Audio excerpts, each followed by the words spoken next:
So thanks everyone for joining us today for our very first seminar of the semester. So it's my pleasure to introduce Elena. She's an assistant professor in the Department of Physics at UCSD. Her research focuses on physical modeling of intracellular transport and dynamics. So today she will share some of the related work specifically about modeling transport in intracellular networks. All right, thank you, Ying, and everyone for inviting me, and thank you to those of you who stuck around due to my lateness. All right, so I want to talk to you today about this transport in various organelle networks, which has been a really fun mix of mathematics of networks and very biological data about how particles move in the cell. So just to give you some very broad background first, my group in general is interested in how particles ranging from whole organelles to proteins down to ions get around through this really complex environment in the cell. So we look at the control of active transport, we look at how geometry and crowding and so forth affects diffusive transport as well. And we do this through some combination of physical modeling and coarse-grained simulations coupled with live cell imaging data that we get from collaborating groups. And so we've looked at a lot of different biological systems in the recent past, everything from peroxisomes and fungal hyphae to mitochondria and neurons, and most recently looking at diffusive transport in these sorts of reticulated network structures you get in eukaryotic organelles. So it's this last part that I want to talk to you about today. Oh, and please do feel free to stop and interrupt. I'm perfectly happy not going through to the end of this if we run out of time. Okay, so we talk about network structures within the cell. There are a couple of organelles that form very clear network structures. One is, of course, the endoplasmic reticulum. It's a reticulated network of tubules throughout the cell periphery. In fact, the only time I usually hear the word reticulated is in the context of giraffe colors and endoplasmic reticulum. It's a quintessential network. It's composed of tubules about 100 nanometers across.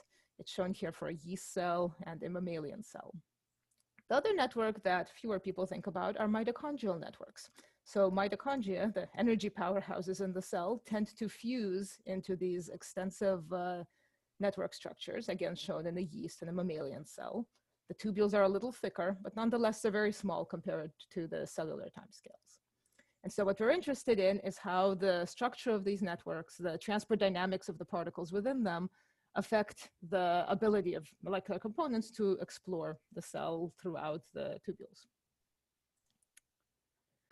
All right, so to give some basic idea of why the network structure might matter, let's consider two very extreme cases. So let's say you have a two-dimensional area of the cell, size R, and you want to build a tubular network to allow diffusing proteins within the tubules to rapidly explore that area. So there's a couple different structures you could build. You could build a single tubule that kind of zigzags through the entire area, or you could build a more lattice-like structure. In both cases, you'll need a length of tubule that's roughly proportional to R squared. However, in the former case, if you look at search times, which of course dictate kinetics, how quickly molecules can find each other and interact, those search times will scale as the total length of the tubule squared. It's just diffusion in one dimension for a diffusing particle to find a target in that tube.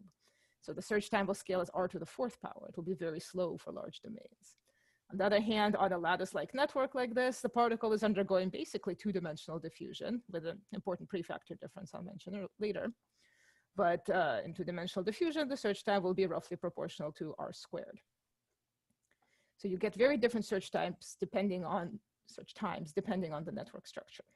Now, of course, these are two very extreme cases. Cellular networks are neither one nor the other, but we're going to see what we can say about how the interconnectedness, the structure of the network affects those search times. And to do this, we will start by doing some quasi-analytical calculations. In particular, we can calculate the mean first passage time, an easy metric of search times, saying if you are a particle that starts at some node of a network, what is the average time for you to first hit some other node? So from I to J here. So in graph theory, this is a fairly well-known problem, specifically for the case where you have a well-defined distribution of transition times from node I to each of its neighbors. Here we can specialize specifically to the case of diffusion on a physical network. So the diffusive behavior will set how long it takes starting on one node to hit each of the neighbors. And in particular, to find just the average first passage time, we only need two quantities for each node. We need to know the splitting probabilities. So if I start at node 0, what's the probability I'll hit 1 before any of the other neighbors? It has a very simple form shown here in terms of the lengths of the edges. And we need the waiting time. So the average waiting time to first hit any one of the neighbors around your starting node. Again, it has a simple form in terms of the edge lengths. So with those two quantities together, we can then do the standard trick in graph theory. It's a weighted form of the graph Laplacian, but you basically sum over all possible paths from I to j, where you're putting together the probabilities of finding that path convolved with the mean first passage time for leaving each of those nodes. Right, so that gives us a overall mean first passage time to get from node I to node j on an arbitrary graph structure. From there, we can generalize a bit and look at the global mean first passage time, meaning for any point in the network, we could average over all starting locations and say, on average, how long does it take particles to find that node? It's a metric of how easy it is to get to a certain part of the network.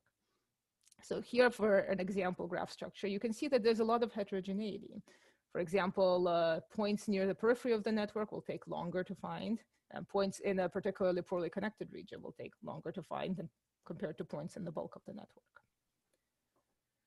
All right, so we can then take this approach, we can apply it to actual biological networks. So this is the endoplasmic reticulum. This is a confocal image from the Westrate group here. We extract out a network structure, and then we calculate the global mean first passage times on all the nodes of that network. And again, we see that nodes at the periphery are harder to access. And in fact, there's nodes that are pretty poorly connected in the bulk of the network that also have high global mean first passage times. These are nodes that will have to wait around a lot for any given protein to reach them. The other interesting thing to note here is the absolute magnitude of these search times is on the order of several minutes for a reasonable estimate of protein diffusivity within ER tubules. And these several minutes are quite a bit longer than the time it would take to explore a, say, 20 or 30 micron region in just plain two-dimensional space. So the fact that you're confined to this network with all sorts of dead ends is really going to slow you down. Okay, and then once we have our mean first passage time calculations in hand, we can start asking some fun questions about optimization. So there's a number of optimization problems we can come up with where we want to solve a certain cellular objective and build the best possible network to achieve that objective.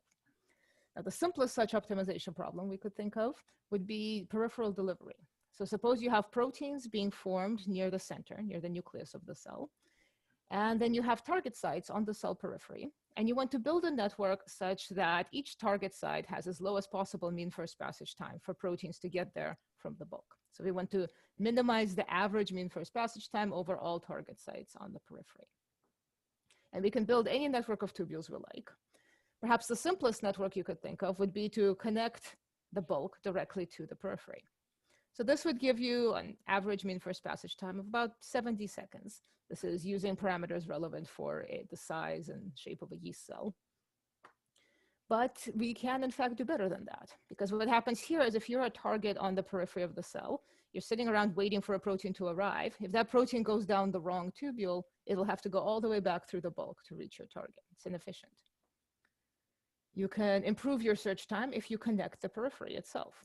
So now the protein can get to the surface and then explore on the surface until it reaches the target. This decreases your average mean first passage time by about a factor of 3.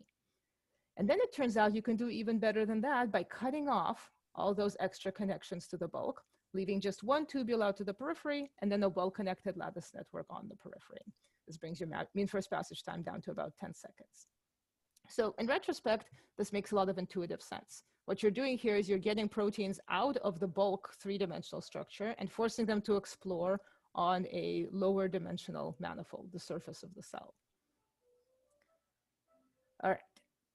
So the reason this particular optimization problem was so interesting is that if you look at the structure of the yeast endoplasmic reticulum, it actually looks very much like these optimal networks. There is a perinuclear ER where most of the protein synthesis occurs. And then there are very few connections, maybe just one or two, to the periphery of the cell. And then there's a well-connected network on the periphery. So of course, optimization problems in cells are always a little bit dodgy. We don't actually know what the cell is optimizing for, but it is at least interesting to think about the fact that these network structures are very well suited for getting proteins out of the bulk to any given target on the periphery of the yeast cells.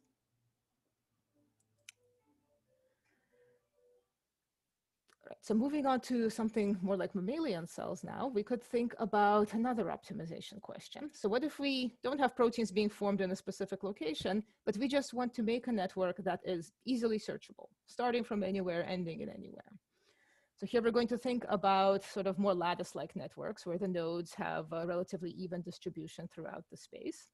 And we're going to use this metric of target average global min first passage time to say how easy is a network structure to explore. So this is a single efficiency network. It's the mean first passage time averaged over all starting nodes and all ending nodes. And of course, to have a low target average global mean first passage time, I'll also call it the search time for brevity, you're going to have some kind of trade-off between the total length and volume of tubules involved and their connectivity. So for example, the structure on the left here has very low search times because there's fairly low tubule length to explore and everything is well connected. The structure on the right is going to have much higher search times. There's a lot more tubule length and there's lots of missing connections. All right. Now, one particular cellular application of this problem showed up when we started talking to the Rafelsky group at the Allen Institute. And what they have is they have extracted network structures from hundreds of yeast cells. These are mitochondrial networks in yeast cells. They form on the cellular periphery. These fused mitochondria, you can map them onto a flat network structure. And interestingly, they had a mutant that changes the structure of the network. So these mutants, they perturbed both the proteins responsible in mitochondrial fusion and fission. And so you end up with mitochondria that are still networked, but have a different structure. They're less well connected than the wild type networks. And so they and we were both interested in how this change in network structure might affect diffusive transport or kinetics within the mitochondrial networks. So here again, we're going to characterize each of these networks in terms of an average search time, target average global mean first passage time. All right, so that is plotted here. Each dot is a single cellular network. Blue are the wild type networks. Red are the mutant networks. And we're plotting the target average global mean first passage time computed on that network. And we've separated them out according to the total edge length of the network, or rather of the biggest connected component of the network, I should say. So as the total edge length increases, the network is more extensive, there's more tubules to explore. Of course, the search time also goes up. These dashed lines here, the black dashed lines, are not fits. They're guides to the eye for some basic scaling laws that we can derive from mathematical principles. So when the total edge length is low, you have a network that's basically one tubule with maybe a few branches coming off of it. And there the search time scales as length squared. As the total edge length increases, you get more complicated network structures, and we get a different scaling, about length to the 1.3 power. And I will discuss where that 1.3 comes from a little bit later. Now, the key feature to note here is that the mutant networks in general have a higher search time than the wild type networks. So there's something about their structure is different enough that you would expect searches to be slower on those networks. So now to tease apart what aspects of the structure lead to that, we could do a couple things. One is we might notice that the wild type networks on average have shorter edges than the mutant networks by about a factor of 2. So we could look at the effect of that shortened edge length. And we do this by comparing the search times we see in the actual mitochondrial networks to search times on simple trees, Bethe lattices, right, where each node splits into an equal number of other nodes. So we can make a Bethe lattice that gets denser and denser, but has individual edges corresponding to the wild type networks. That's in cyan here. It has search times that go up with total edge length as it gets denser, shown by the cyan curve. Or we can repeat the same thing with a lattice that has edges twice as long. That's shown by the magenta curve. And so you can see that that change in edge length does change your search time a little bit, but not nearly as much as the difference between the wild type and the mutant networks. And the important thing to note here is that the mutant networks all lie more or less along the prediction for the Bethe lattice. They are in fact behaving kind of like tree-like structures. The wild type networks, on the other hand, tend to have much shorter search times than what you would predict for a tree with the same branch lengths. So something about the wild type networks, their connectivity, the additional loops, make them behave very differently from tree-like structures. All right, so to quantify that further, we can use the so-called cyclomatic or loop number, which is easy enough to calculate. It's the number of edges in your graph minus the number of nodes plus 1. It gives you the number of independent loops in any graph structure. And it is plotted here on the vertical axis. So color here is the search time, target average global mean first passage time. Horizontally, we have total edge length again. So as you increase the edge length, your search time increases. As you increase the loop number, your networks become better connected and your search time decreases. And it's interesting to note that if we fix a certain region in terms of the loop number and total edge length, then we'll find that the mutant and wild type networks actually have very similar search times. So these two parameters, loop number and edge length, seem to account for a lot of the difference between the two types of networks. Sorry, I have a question. Yeah. Just a basic question. Could you just tell me the definition of a loop here? It's different than a cycle, right? So it's an independent cycle. So it's entirely given by this very simple formula here. So if I can annotate. So something like this would have two independent loops. But in this case, even a tree would have No. some number of loops. No, okay, I see. No, a tree would have 0 loops. Okay, thank you.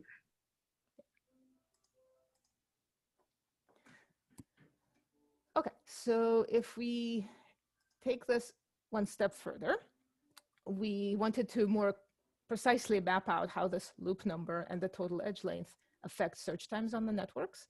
And we did this with synthetic networks. So if you take a region of a certain size, you can populate it with honeycomb networks of different densities with different numbers of edges removed. And that lets you explore a broad range of total edge lengths and total loop numbers. So each of the bins here has hundreds of networks with that particular total edge length and loop number. And we can get, on average, the search times on each of those networks. So this gives us a very smooth behavior, again, with the search time decreasing with increasing loop number and going up with increasing total edge length. Now, when we see a two-dimensional plot that is this smooth and pretty looking, the natural tendency, at least on my end, is to start thinking about whether there can be some simple scaling laws, some analytical predictions that would explain how this is changing with edge length and loop number. And it turns out we can, in fact, express this in terms of a simple scaling expression by mapping this to a percolation system. So percolation systems are of very general interest to physicists, of course. They're used to model everything from the spread of forest fires to bacterial communication in biofilms to your coffee percolating through the filter. And the idea is you have many agents laid out in physical space with well-defined neighbors. You have some probability that a connection between neighbors is active and present. And as you dial up that probability, eventually you reach some critical connectivity threshold, PC, where your largest cluster begins to occupy your entire space. As you dial down the probability, it breaks up into smaller clusters below that critical connectivity threshold. So for the forest fire example, if your density of trees is high enough that your connectivity is above the critical point, then the fire will spread throughout the whole forest.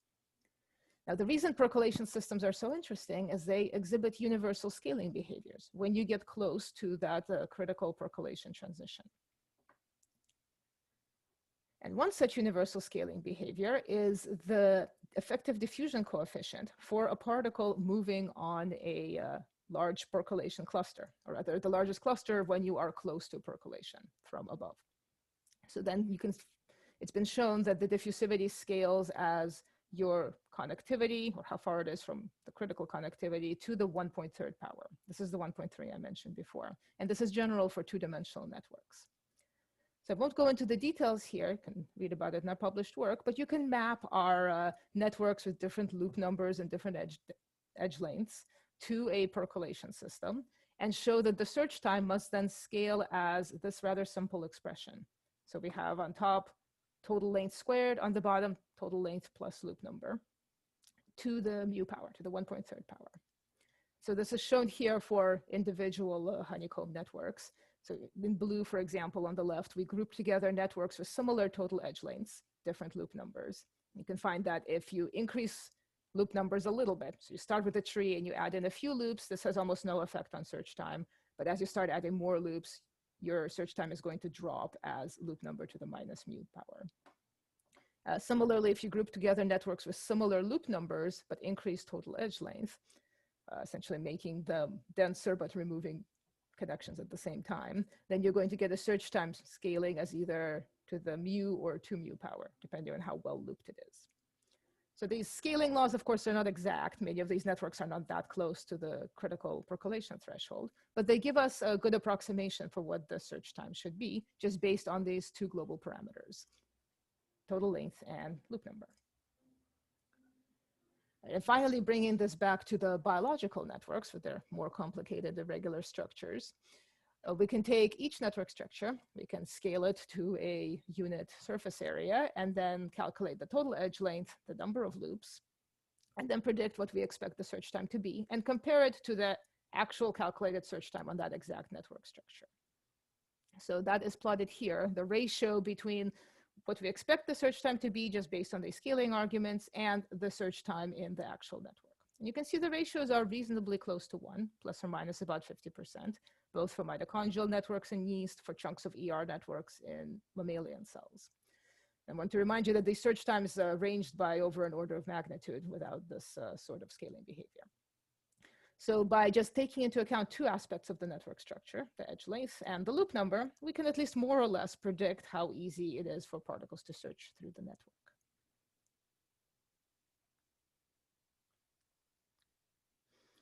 All right, now if we want to take this one step further beyond mean first passage times to something closer to kinetics, right, the natural question would be something like, what if you have multiple particles, all of which are mobile and they need to find each other? How quickly are they going to react?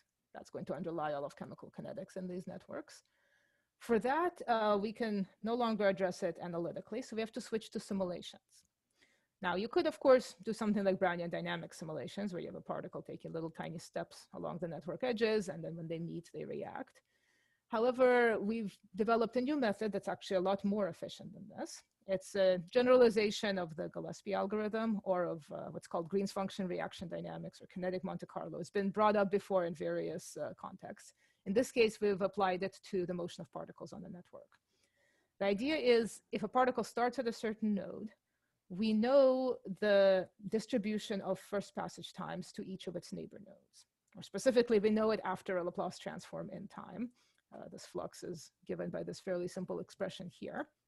Now, when we wanted just mean first passage times, we took S to 0, and it was very straightforward. If we want the full distribution, we have to invert the Laplace transform, which is also not that difficult to do.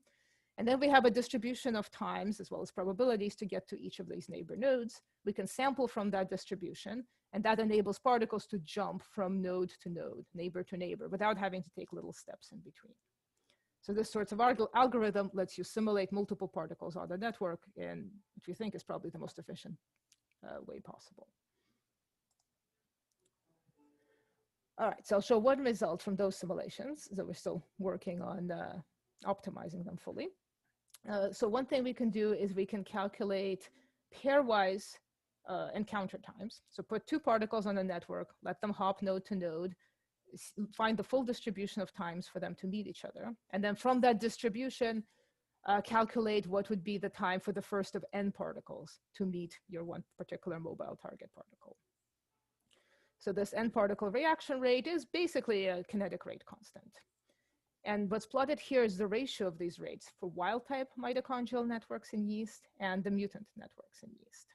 So this rate ratio is plotted versus concentration of your particles. And of course, when the concentrations are high, the rate ratio is about 1. So if you have a lot of particles in your system, they're going to find their nearest neighbors without ever exploring the network. They don't care what the network structure is.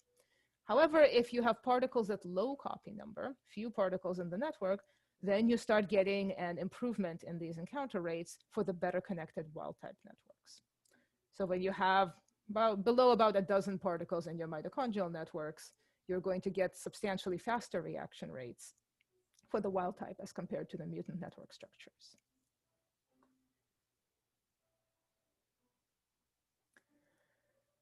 All right, so you may have noticed everything I've shown you so far, the only input of the experimental data has been in terms of network structures. There was no dynamic experimental data involved. And in part, this has been because traditionally it's quite difficult to image protein dynamics in these complicated network structures. But more recently, this data is coming out. And so we want to try to figure out what's the most information we can get out of looking at the dynamics of proteins moving around in these networked organelle structures.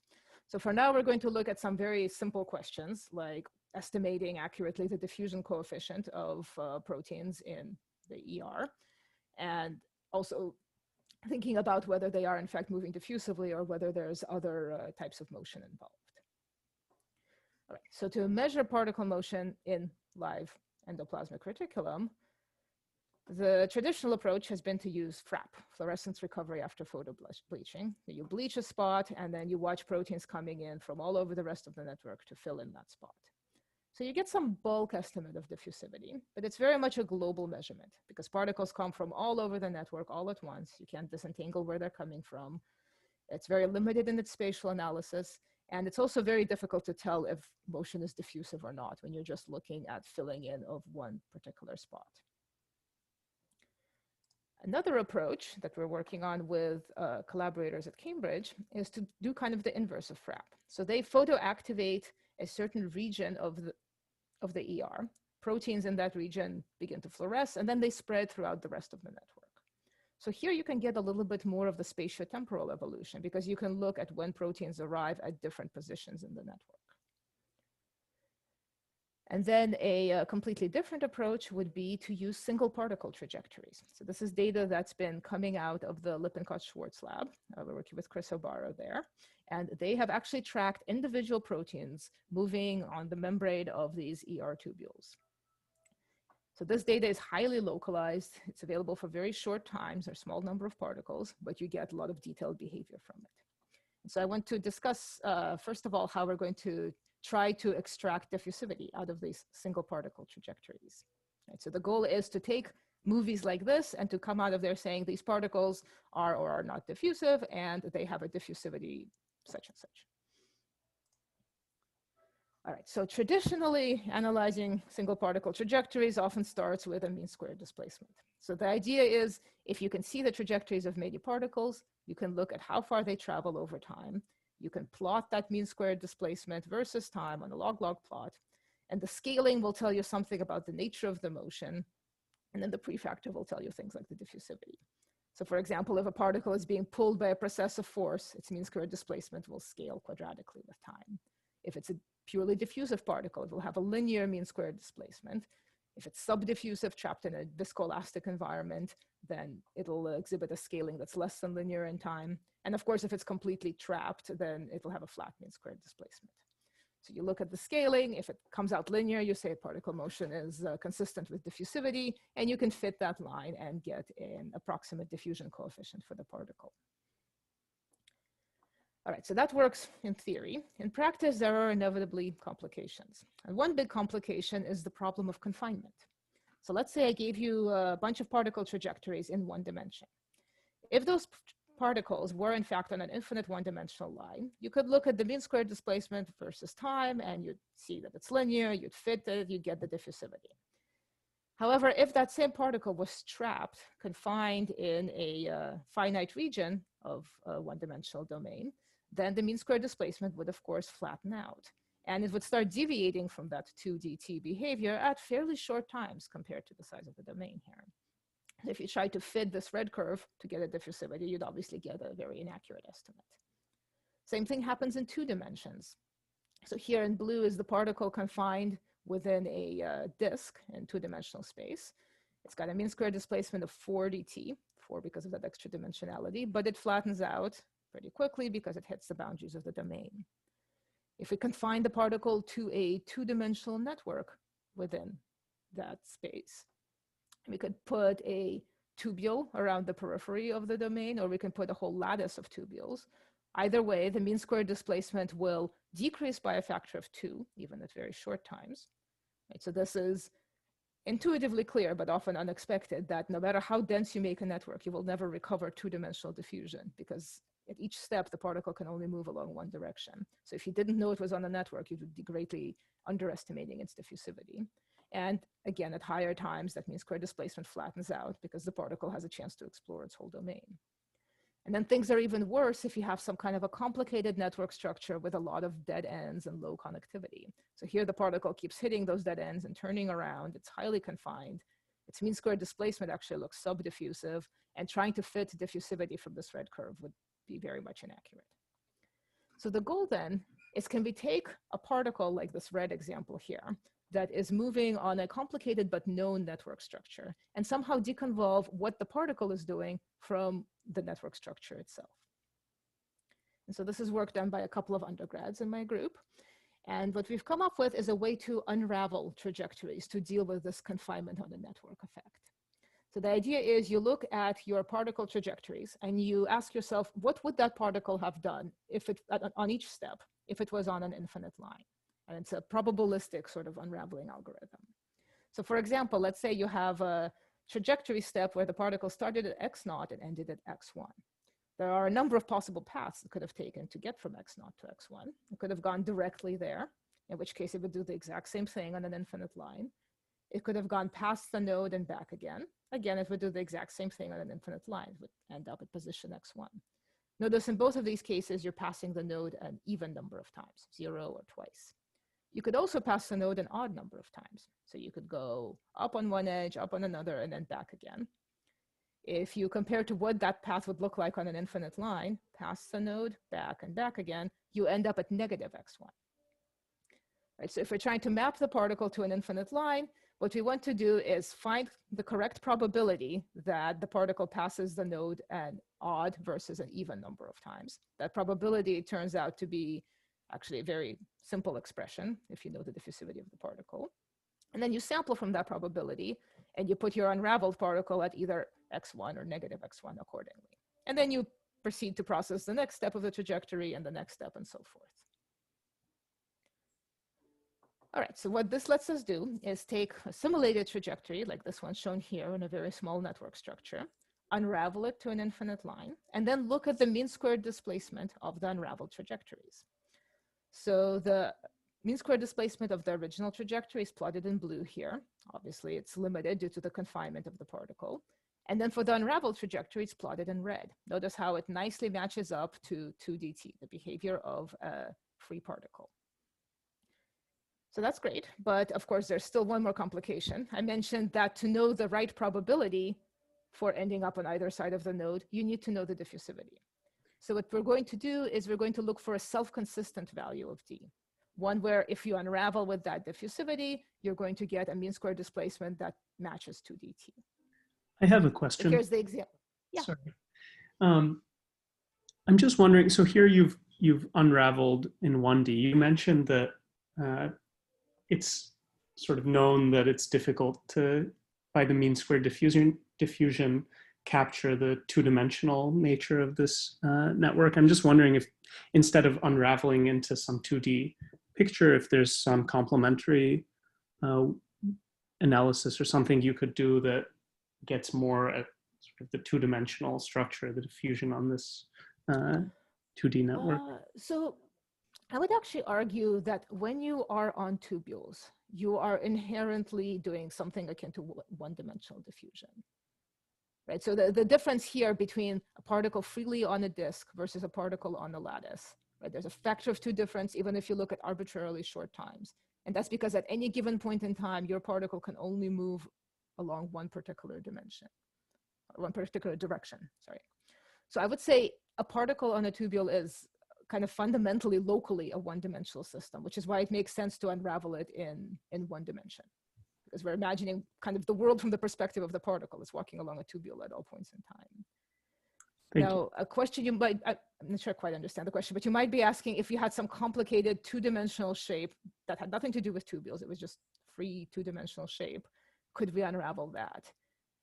And the answer is, I wish, but I can't figure out how to do it at the moment, right? Yeah. Because all of this is reliant on being able to calculate probabilities of passing nodes that where you start deviating from one dimension. I'm not sure how to generalize that to 2D. Thanks. Yeah, I guess what I'm wondering about, it seems like if you zoom out enough, then somehow this lattice on maybe some longer time scale should look two-dimensional, but maybe that intuition is just wrong. Yes. So it is wrong. So we battled ourselves a lot on this because I kept telling my postdoc to go and redo the simulations because it should look diffusive, perfectly two-dimensional diffusive if you zoom out far enough. And the answer is it does in terms of the scaling, right? If you zoom out far enough, all the scalings look like two-dimensional diffusion, all the search times look like two-dimensional diffusion, but it will always look like your effective diffusivity is a factor of 2 smaller than your actual diffusivity. That factor of 2 does not disappear no matter how far you zoom out. Because inherently in two-dimensional diffusion, at every instantaneous step in time, a particle moves in 2 directions. And no matter how far you zoom out, this particle on the green lattice here will instantaneously move in only 1 direction. So that factor of 2 does not disappear. Now, you might argue it's just a factor of 2, it doesn't matter. Like the scaling behavior and everything else will be like two-dimensional diffusion. Does that kind of answer? Yes, thank you.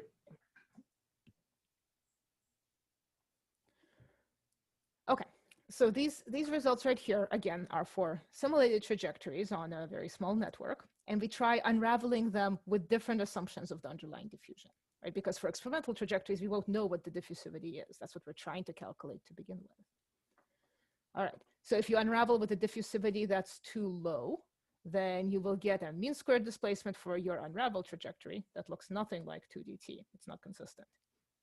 If you unravel with a diffusivity that's too high, in red here, your mean square displacement, again, doesn't match 2dt. If you unravel with some intermediate diffusivity, you will get a good match. So plotted here are the residuals between the unraveled mean square displacement and 2dt versus the diffusivity you assume. And it has, those residuals have a nice minimum at exactly the true underlying diffusivity value for that simulated particle. So in principle, what this means is we can take a particle trajectory and a known network structure without knowing the diffusivity of the particle, do this unraveling for how the particle would behave on a one-dimensional line, and from there figure out what the diffusivity should be. So let's apply that to experimental data now. So I'm only showing one cell here, though we've recently done a whole bunch more cells, and this all seems to be very robust. We have trajectories of individual proteins on the ER network. These are membrane proteins. We have in green the extracted network structure. And here, the blue dots are the mean square displacement of, I think these are projected trajectories. You take individual dots and just project them to the nearest point on the network structure. And in red are the unraveled trajectories. Right, so this blue curve shows subdiffusive scaling. There's some hints of confinement there. You can't fit it to diffusivity. Once we do the unraveling, we do in fact get a mean square displacement that looks like linear in time with an estimated diffusivity of 1.4 micron squared per second. And as I'll show you in a bit, this is quite consistent with what you would expect for diffusivity of proteins on an ER membrane. Right, so overall, this unraveling method here, it lets you take particles confined on an arbitrary network structure and somehow deconvolve the structure of the network from the actual motion of the particles to get at an estimate of the diffusivity. All right, so a totally different approach to measuring particle dynamics would be to look at photoactivated data. So this is with the Vesov group at Cambridge. They have their photoactivated proteins, also membrane proteins in the endoplasmic reticulum. It's a different membrane protein in this case. In red is a luminal marker, just to mark the density of the endoplasmic reticulum overall. And you can see, if the movie restarts, you can see that it starts with a very small region photoactivated, and then it spreads over time. So this is a much more global measurement. You can see the resolution is nothing like the high resolution structures we were getting from the Lippincott-Schwartz groups. But we wanted to see how much information we could gain by analyzing this photo-activated spreading data, work done by a grad student, Anamika, in my group.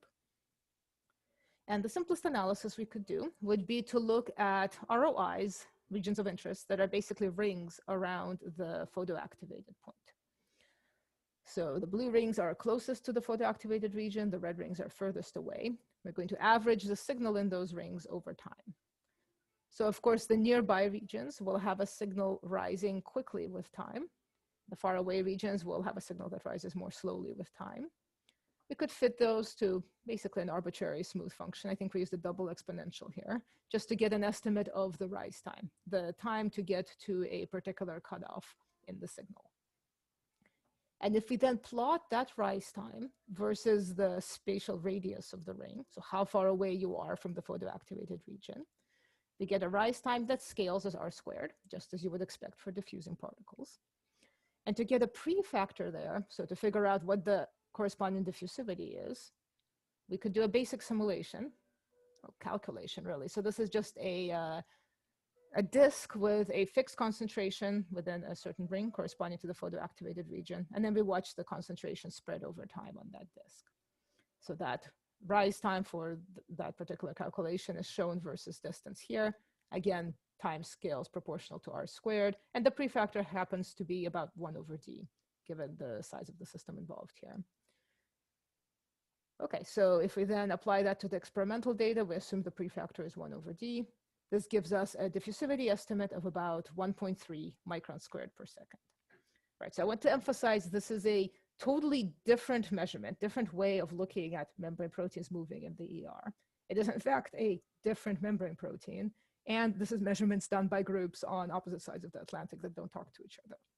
So these are completely uncorrelated measurements. Both of them are giving us the same estimate for diffusivity of membrane particles on the ER membrane, which is probably a good indication that we're not just chasing after noise here, that this is in fact a robust measurement of that diffusivity. Should I stop or keep going? I have a handful more slides, but this would be a good place to stop if we're out of time.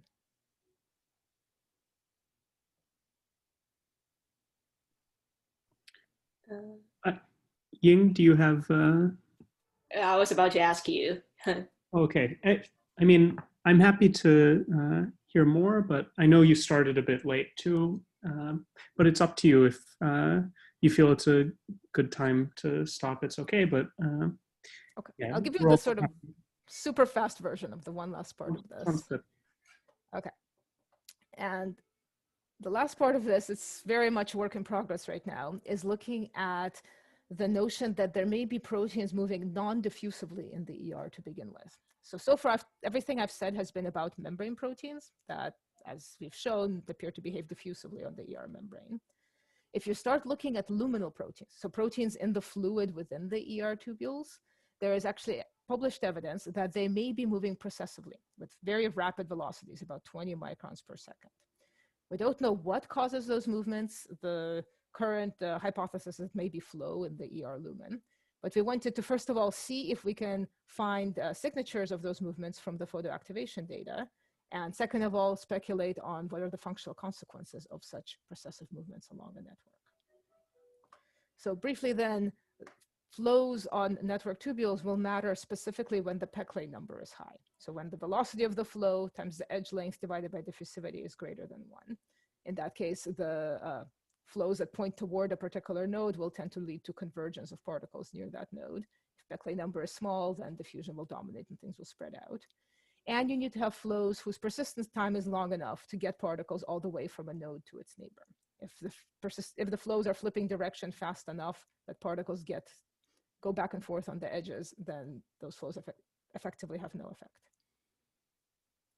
So if both of those criteria are met, then you are going to get network dynamics that look very different from diffusive spread, where particles end up pushed towards converging nodes and then fly away from those converging nodes again. And the spread on the network is dictated by how quickly edges flip around and how quickly you can get from node to node that way.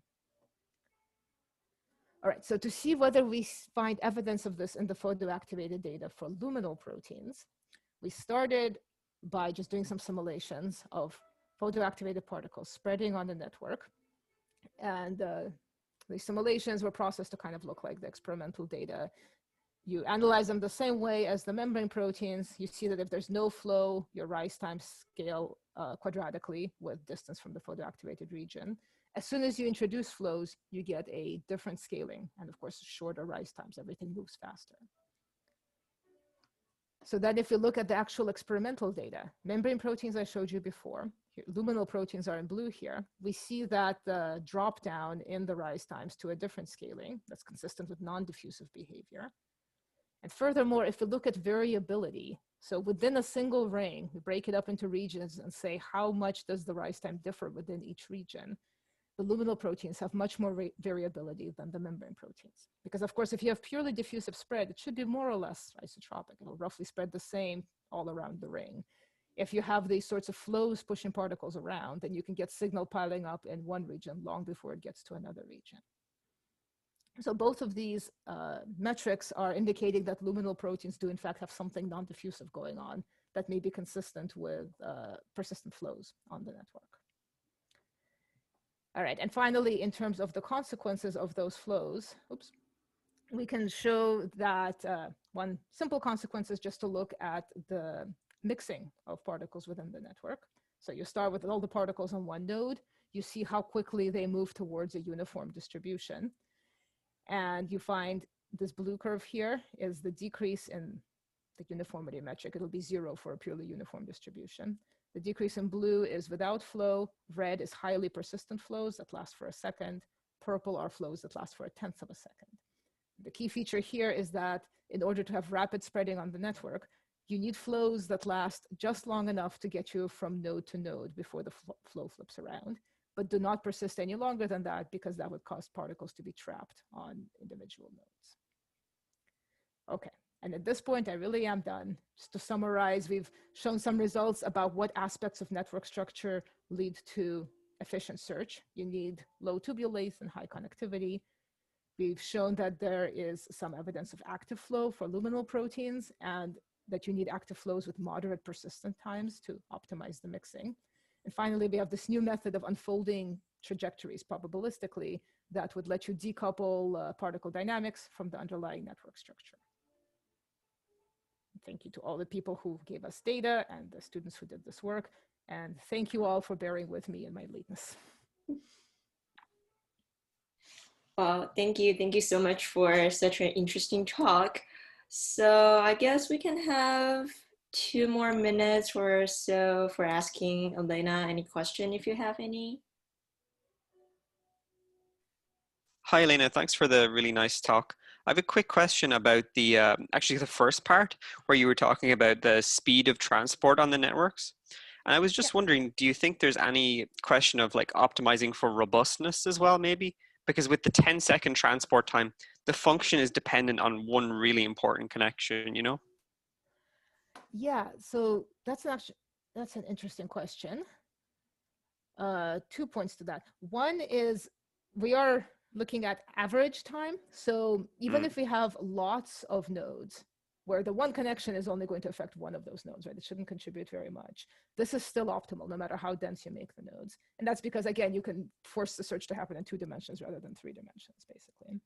The other interesting point is the same sort of analytical calculations that give us mean first passage times, you could expand the Laplace transforms one more step out and get variance in first passage times. So in principle, it would be totally straightforward to also look at how the variance changes with all these different networks. We haven't done that yet, but it is a good idea.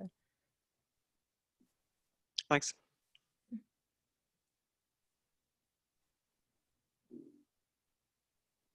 And so that variance would also capture the variance in perturbations of edges. Say if you removed, I think this edge from the center to the periphery, it would give this an estimate of how things change in that case.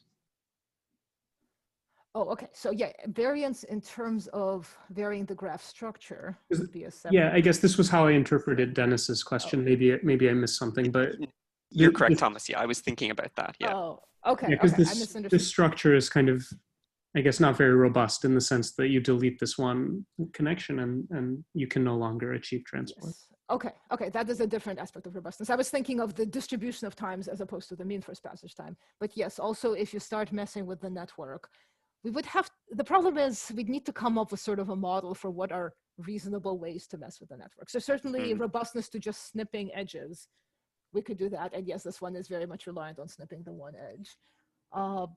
Yeah, I guess that would be the simplest thing, is to just say, if you snip a single edge, how much do things change? to some extent, with these flat networks, we have estimates for that, right? Because we have it in terms of loop number and edge length. So snipping a single edge changes both of those in a very predictable way. True. We haven't done that analysis for these guys, but we certainly can. I mean, it's kind of natural, right? This one will be more robust than that. The more edges you add, the more robust it is to snipping an edge. One thing I liked about this particular result is you can't add any more edges. Like you can't, we search basically through the whole space of other possible edges to add to this graph, and this is as good as you can get.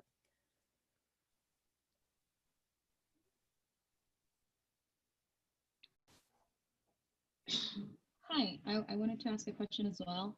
I was wondering if you have any ideas of what is the mechanism that is driving these cytosolic proteins to transport through the ER network. Like, do you think it's some sort of liquid, or like how is that? Yeah, like if you have any ideas about that. Okay, so first off, they're not cytosolic proteins, they're ER proteins, right? So they get translated straight into the ER. They end up in the ER membrane or the ER lumen. And the general assumption in the field has been that they move diffusively, which, I mean, every molecule is going to move diffusively, right? You don't need anything special to drive that. This new result here came out just a couple years ago, indicating that there may be processive motion. They're still very much mysterious. And the current running hypothesis is, well, they had the hypothesis that the tubules squeeze occasionally, and then that pushes fluid out, and that forces particles to move. You can more or less show that doesn't work. It's not going to give you enough flows compared to what they see. You may be able to drive this much motion if you have individual nodes that sort of squeeze all the fluid out, and the nodes have much higher volume.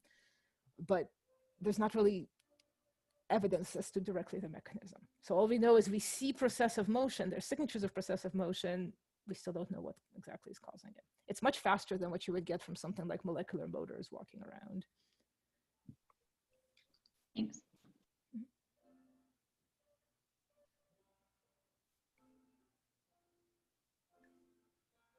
All right, I guess we will wrap up here for today. So I'd like to thank our speaker, Elena, again, and everyone for participating. So next week, we will skip this seminar and we will resume on October the 7th. So hope to see you all then. Have a nice day. Thank you all. Thank you.